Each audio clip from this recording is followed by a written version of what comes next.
Cet épisode est commandité par Cautionnement Expert et PMA Assurance. Nos conseillers sont là pour vous accompagner dans vos projets de croissance en construction. Vous êtes à l'écoute de Station Constructo, un balado spécialisé pour le secteur de la construction au Québec. Bonjour à tous et à toutes, soyez la bienvenue au balado Station Constructo. Dans cette série d'épisodes, nous discuterons de différentes constructions de ponts qui ont su se démarquer au Québec. Oui, car la conception et la construction de ponts comportent inévitablement des enjeux complexes qui touchent à la fois des questions juridiques, techniques, urbaines, patrimoniales, environnementales et paysagères. Pour ces raisons-là, les ponts font l'objet depuis toujours de maintes réflexions et d'innovations. Nous parlerons donc de 4 projets qui se distinguent par les matériaux employés, leur conception ou leur exécution. Aujourd'hui, nous traiterons d'une technique inusitée et qui a su faire ses preuves, la construction accélérée par glissement. Employée pour la construction du pont d'étagement de la route 157 à Trois-Rivières, cette méthode déjoue l'ordre normal des étapes de la construction et réinvente les pratiques. Elle comporte aussi, bien entendu, des défis, puisqu'elle requiert une précision inouïe afin de parvenir à faire glisser le tablier dans sa position finale, et ce avec le même niveau de qualité que pour une construction de pont conventionnel. Nous accueillons aujourd'hui pour discuter de ça, pour nous parler de pont glissé, Danny Provost, directeur des opérations, et Nicolas Pajot, coordonnateur de chantier chez le groupe Bellemare. Messieurs, bienvenue. Merci. Bienvenue au balado. Merci d'avoir accepté l'invitation de participer à ce balado aujourd'hui. Vous travaillez chez le groupe Bellemare, c'est une division du groupe Bellemare, et vous êtes spécialisé spécialement dans quelque chose de très, très, très précis. Vous déplacez des trucs sur des chantiers. Précisez un peu ce que vous faites. Essentiellement, la division de manutention chez le groupe Bellemare, nous, on est spécialisé dans le déplacement de pièces de grande envergure ou qui ont besoin d'attention très particulière, des pièces de grande valeur avec une grande sensibilité. Et aussi, on fait du levage avec des méthodes non conventionnelles, dans le fond, qui ne requièrent pas de grue, des verrins en câble ou on pourrait utiliser des portiques hydrauliques. Donc, on a une variété de solutions qu'on apporte, puis c'est presque de fois en fois dédié spécialement au projet. Bon, c'est ça, vous innovez à chaque fois ou pratiquement. Dans le cas qui nous concerne aujourd'hui, c'est le pont par glissement, le pont glissé. Parlez-nous du projet en tant que tel. Donc, j'ai fait l'énumération tout à l'heure. En quoi consistait le projet? Essentiellement, c'était le déplacement, dans le fond, le remplacement du pont d'étagement sur Boulevard Thibault. Donc, dans le but de diminuer les impacts au niveau des résidents, puis la circulation, vu que c'est un axe quand même névralgique là, pour le secteur. Donc, l'idée, c'était de construire la nouvelle structure sur des assises temporaires à côté, là, annexées à l'ancienne structure. Puis, dévier la circulation sur la structure temporaire, le temps de démolir et de reconstruire les assises à l'endroit où se trouve en ce moment la route comme telle. Donc, votre technique, elle est dans le but de ne pas interrompre la circulation. C'est dans le but de minimiser là, autant que possible l'interruption de circulation là, sur les désagréments là, au niveau des usagers. Là. C'est ça, le fait de construire la nouvelle structure annexe, dans le fond, à côté, sur un site, ben ça nous permet, dans un laps de temps assez court, là, dans ce cas-ci, on parle d'une 12aine d'heures, là, pour ce qui est du glissage.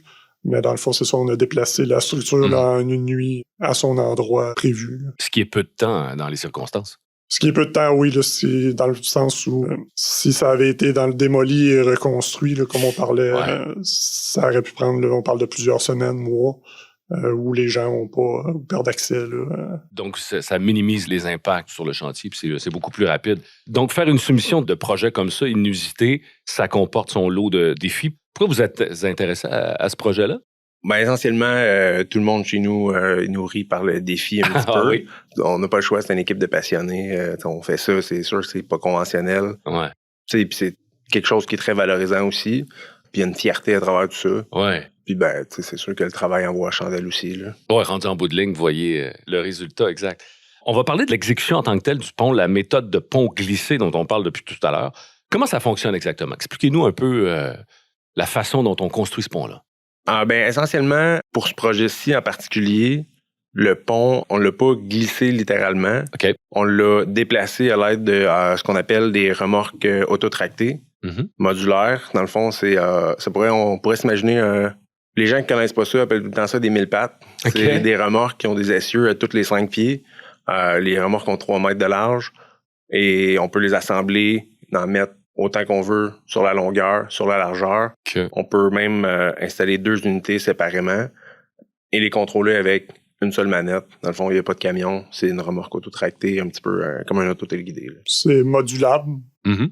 Dans le cas du pont d'étagement, mettons, on avait 2 remorques autotractées qu'on appelle nous autres 14 lignes, donc 14 essieux.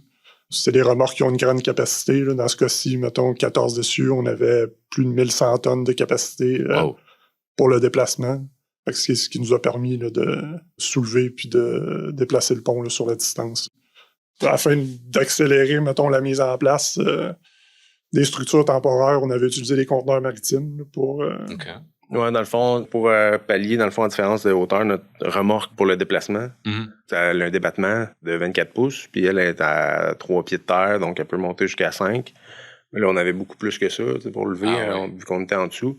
Donc, on a mis des conteneurs maritimes sur la remorque avec une structure pour répartir la charge aux 4 coins, parce que dans le fond, essentiellement, quand que les conteneurs sont transportés, c'est paquebots, sont empilés plusieurs... un par-dessus l'autre, ça peut devenir très pesant. Donc, les conteneurs sont construits super solides dans les coins. Fait qu'on a utilisé ça, c'est super rapide pour venir, dans le fond, l'installer en chantier. C'est super rapide, puis dans le fond, c'est assez économique là, au niveau de la structure, à la place d'aller en design avec un ingénieur, se faire fabriquer ça. Puis là, souvent, en plus, c'est écologique parce que ça existe déjà. Le conteneur, encore une fois, c'est pas des. C'est un petit peu revalorisé. C'est une structure existante que vous avez utilisée. C'est de la revalorisation. Ouais. Exact. Donc, il y a un bout qui est déjà construit. Mettons le vieux pont qui est là. Vous construisez quelque chose à côté, mais peut-être pas vous, là, mais la compagnie, l'entrepreneur, exact, qui a le travail. Et vous arrivez avec le truc pour déplacer l'affaire. Oui, exactement. Dans le fond, on a utilisé ces remorques-là. Ces remorques-là peuvent se déplacer latéralement et longitudinalement. Puis, ils ont une suspension hydraulique avec un débattement de 24 pouces environ. Donc, ça nous a permis de s'insérer sous le nouveau pont, le lever sur les assises temporaires et le déplacer, aller le mettre en place sur les nouvelles assises permanentes. Rapidement, oui, on parle que le pont était supposé glisser essentiellement, mais quand on a été appelé à travailler sur le projet, on a regardé ça, puis on a préconisé cette méthode-là parce que il y a beaucoup moins d'interventions manuelles qui se font pour l'installation, puis une fois qu'on est chargé sur les remorques, on est capable de se déplacer dans tous les axes. Ça prend 1 minute peut-être de réorganiser ou 2, puis on est capable de se placer puis positionner ça au degré près. Donc, c'est pas nécessairement le glissement, mais vous êtes allé le déposer. Oui. Carrément. Donc, on a servi de la suspension, on a levé le pont, on l'a déplacé, on l'a réorienté dans le fond, dans les bons axes pour rentrer les assises. On a réutilisé la suspension pour la descendre. Principalement, quand on a commencé à lever le pont, puis on l'a rassis, ça a pris... On parle d'à peu près de le soulever puis le déplacement sur environ 25 mètres. On parle d'à peu près une trentaine de minutes, 45 minutes au niveau du déplacement. Le plus long dans tout ça, c'est la mise en place finale. Les exigences étaient minimes. Là, je pense qu'on parlait de 3 mm sur ces assises. Fait que c'est sûr qu'il y a eu un peu de back and forth ou d'ajustement en cours de route là. Pour réellement l'asseoir exactement. Mais on parle d'une opération qui a duré environ 4 heures au niveau du mouvement. Là. C'est sûr que il y a tout le avant-après qui a demandé énormément de préparation. Là. Mais comme tel, le mouvement est assez rapide. Est-ce qu'il y a beaucoup d'étapes avant d'arriver justement au dépôt du tablier? Oui, essentiellement, ça commence plusieurs mois en amont avec l'ingénierie. Dans le fond des travaux, on revoit toute l'installation, les capacités de sol, le renforcement du sol ou la stabilisation du sol si on a besoin pour la déplacer. Sinon, il peut y avoir de l'installation de structure temporaire si c'est vraiment un pont qui est glissé, physiquement glissé avec des appareils de glissage. Puis après, il y a des relevés en chantier qui se font. On commence à faire de l'installation. Souvent, on va avoir une période de test un petit peu. Ouais. Puis après ça, on va passer dans le fond, à l'action, puis on va faire le déplacement. À l'installation en tant que tel. Le plus grand défi, principalement dans ce projet-là, de la route 157? Essentiellement, c'est tout le temps, on se bat tout le temps contre la monte dans ces types de projets-là, parce que c'est pour ça qu'on utilise des solutions de remplacement rapides.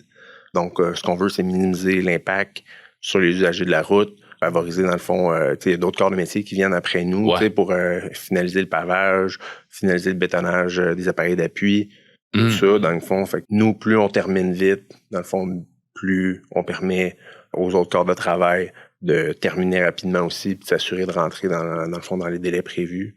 Avec votre méthode, vous arrivez quand dans le chantier? Au tout début, à la fin, au milieu? On arrive pas mal à la fin là, des... OK, la structure est déjà là, la structure est... Dans le cas du pont d'étagement, la structure est là, la structure a été pavée, tout est prêt dans le fond. C'est pratiquement le lignage est fait dessus, là, fait que c'est réellement à la fin. Là. Nous autres, on a déplacé le pont durant une nuit, puis je me souviens plus exactement, là, mais 24 heures, 48 heures après, la circulation était ouverte, puis... si on peut dire, le chantier était terminé. Là. Est-ce que c'est assez nouveau comme technique? C'est pas nouveau comme technique, mais on en voit de plus en plus pour la simple et bonne raison que, principalement, au Québec, plusieurs de nos infrastructures ont été construites depuis les années 60. Exact. C'est en développant les régions urbaines. Ouais. Et puis, c'est surtout une méthode qui est utilisée pour le remplacement de structures. Donc, c'est pour ça qu'on en voit de plus en plus. C'est vrai. Puis qu'on commence à vouloir appliquer cette méthode-là parce que, étant donné qu'il y a beaucoup plus de densification urbaine, il y a beaucoup plus d'usagers, on veut interrompre moins possible la circulation. Donc, c'est pas comme une nouvelle construction où on n'interrompt pas de circulation parce qu'on veut juste permettre à plus de circulation. Ouais. Là, on a déjà un flot de circulation important qu'on veut pas déranger parce que ça cause un paquet de problèmes. Les ponts glissés, cette technique-là, si vous aviez un avantage à nous nommer, ce serait quoi? Ben, essentiellement, comme on parlait, c'est sur la rapidité au niveau de la mise en place. Mais c'est aussi, c'est ça, les contraintes pour surtout les résidents, ces choses-là. Donc, ça te permet surtout quand tu as un axe névralgique, ça te permet de minimiser. Si je peux me permettre aussi, ben dans le fond, il y a aussi qui n'est pas nécessairement négligeable, mais il y a d'après moi, je ne l'ai jamais vu chiffré, mais il y a un aspect au point de vue économique où si tu ne voudrais pas impacter la circulation, ça prendrait une structure temporaire pour pouvoir dévier le trafic. Donc, ça serait d'investir dans un appareil qui serait envoyé au rebut après parce qu'on détournerait le trafic dessus. Donc, il y a un aspect aussi écologique parce qu'on produit moins de matériel, on n'installe pas de bitume là-dessus.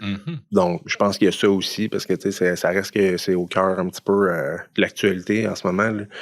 Donc, moins on produit d'acier. Exact. Ça, ben... peu importe le matériau, dans le fond. Hein. Moins on en produit, mieux c'est. Cette technologie-là, vous en avez glissé un mot tantôt, c'est pas nécessairement pour construire de nouveaux trucs, mais bien pour remplacer. Est-ce qu'on va aller vers la construction de quelque chose avec le pont glissé? Est-ce qu'on pourrait construire quelque chose de nouveau avec cette technique-là? Oui, essentiellement, ça pourrait, peut-être pas glisser, mais surtout déplacer à l'aide de remorques autotractées. Ça pourrait être construit, si on aurait besoin de construire une structure au-dessus d'un autre, dans le fond, d'un autre voie, mettons un viaduc. On pourrait construire les accès du viaduc avec les assises, construire le viaduc sur, dans le fond, le côté de l'autoroute, et puis durant un week-end, le prendre puis venir le mettre en place. Fait qu'il n'y aurait pas eu de travail superposé, donc peut-être pas de fermeture de nuit, tout ça, pour l'installation des poutres. Puis de travail superposé, donc on pourrait aussi éliminer le risque de chute d'objets sur des véhicules en mouvement. C'est vrai. Souvent, c'est une bonne méthode aussi, côté santé-sécurité. Oui. Ça te permet de construire souvent à hauteur... si tu veux, à hauteur du sol, une structure, puis après ça, on est capable de la soulever et de l'aller installer sur les assises. Donc, pendant la construction, beaucoup plus simple le fait de construire à une hauteur qui est plus sécuritaire. Moins de risque. Moins de risque, puis le fait de, comme Danny disait, là, tu ne construis pas au-dessus d'un plan d'eau ou au-dessus de voies de circulation là, qui amènent des contraintes. Si je peux me permettre, c'est la piste cyclable du nouveau pont Champlain. On l'a installé un petit peu comme ça aussi. Dans le fond, fait qu'on a réduit l'impact. On a fermé pendant environ 72 heures l'autoroute pour installer les 3 sections qui avaient été préassemblées. Puis on a réduit, dans le fond, des fermetures de nuit qui auraient duré presque peut-être un mois encore. Majoritairement, c'était un enjeu. Il y avait une pression sociale où il y a eu beaucoup d'interruptions sur la 132 pour la construction du pont. La piste cyclable était en fin de projet. Donc, vraiment, dans le fond, Signature sur Saint-Laurent voulait minimiser ça, leur impact. Donc, il y avait opté pour cette solution-là pour faire l'installation de la piste cyclable. Qu'est-ce que vous retenez, en gros, de vos projets? Si on revient au projet à Trois-Rivières spécifiquement, là, qu'est-ce que vous retenez de ce projet-là? Est-ce que c'est un parmi tant d'autres? Est-ce que c'est exceptionnel? Est-ce que vous avez appris de ça? Je pense que tous les projets qu'on fait sont un peu exceptionnels. C'est sûr que celui-là, c'était la première fois que c'était tenté, là, ou une des premières fois que c'était tenté au Québec. Fait que c'est le fun d'avoir été fait partie du projet, d'avoir été pionnier un peu. C'est ça, vous avez un sentiment d'innover, là. Ouais. C'est en espérant la suite là, que ce déplacement-là en engendre d'autres similaires. Là. Tout à fait, pour sauver des coûts, pour sauver tout ce qu'on a dit, tout ce qu'on a discuté. Est-ce que vous auriez des conseils, ou peut-être un conseil pour les entrepreneurs, des ingénieurs qui participeraient à un projet de la sorte? Moi, ce que je conseillerais, c'est de retenir, dans le fond, la firme de déplacement qui œuvre comme nous ou que ce soit n'importe qui d'autre qui le fasse, et de les impliquer le plus tôt possible dans le processus. Un, pour faciliter la tâche de l'entreprise qui est responsable du déplacement, mais pour aussi éviter des coûts, dans le fond, puis faciliter la planification de plusieurs étapes plus tôt possible dans le projet. Je pense que c'est ça la clé, la planification de toutes les étapes le plus tôt possible pour, dans le fond, éviter des problèmes où est-ce qu'on aurait... des fois, on est rendu un petit peu trop tard quand on parle de la solution. On est un petit peu trop tard dans le processus pour changer quelque chose. C'est un élément clé qui aurait dû être pris en compte plus tôt. Oui, puis la préparation, ça, c'est quelque chose dans le domaine de la construction qu'on entend souvent. C'est mieux on est préparé, dans tous les niveaux. Hein. Quand on est préparé, ça va mieux pour la suite du projet. Messieurs, c'est tout le temps qu'on dispose. Merci beaucoup de votre participation à notre balado aujourd'hui. Merci. Merci. À bientôt. Ça fait plaisir, merci.